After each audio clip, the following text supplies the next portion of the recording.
Trust is everything in a car, and that trust goes a long ways.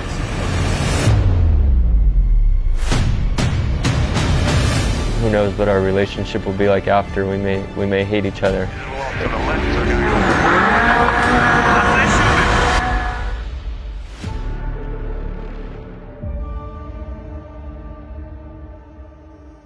As a driver and navigator, you have to put 100% trust into each other, you know?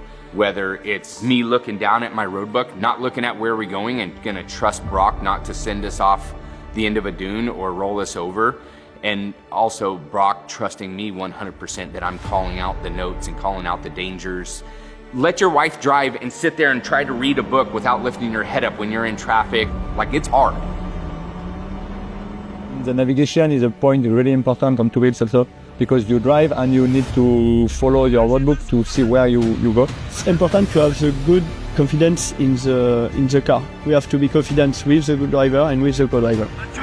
It's just communication between Brock and I on how we're going to do things, where I'm pointing to. If he sees that peak out there that I'm talking about, make sure it's the one that I'm talking about, not the one to the right or the left, because by the time you get there, if we had two separate landmarks that we've chosen that are 10 kilometers across the desert, by the time we get there, we could be way out of whack. Racing a Pro R in Mexico or Saudi Arabia is very similar. The biggest difference is the navigation.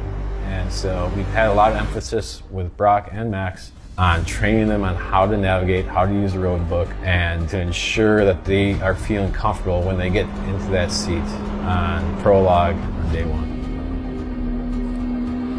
The navigator side of this is insane. You count on your co-driver a lot. Max has a very important role on his side of the seat.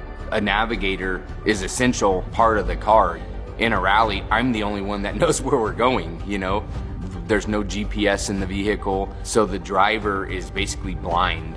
I got math going through my head. I got degrees going through my head. I'm trying to maintain a compass heading. I'm trying to picture this intersection where we're gonna turn. So my head is down a lot. Like, I'm not looking at this big bump that's coming up, or I'm not looking at, oh, we're going uphill and we're gonna crest a razorback and I don't know what's on the backside. Like, my head's down reading a book while someone's driving over here. So that trust goes a long ways.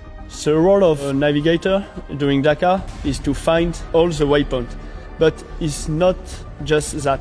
It's to find the good speed. Sometimes I say at Xavier, we are too slow or we are too fast, and we have to find the good speed with the dunes and with strategy. With Xavier, we have the same personality, I think. We are focused to win. We are focused to do the best during the race. You know, our motivation level is to go over to Dakar and be the best. At Polaris, it's a culture. Everyone that's part of this race team has the same mindset, same goals as us. Like, we want to put Polaris on top of the box at all costs. That's the only goal, and there's no exceptions.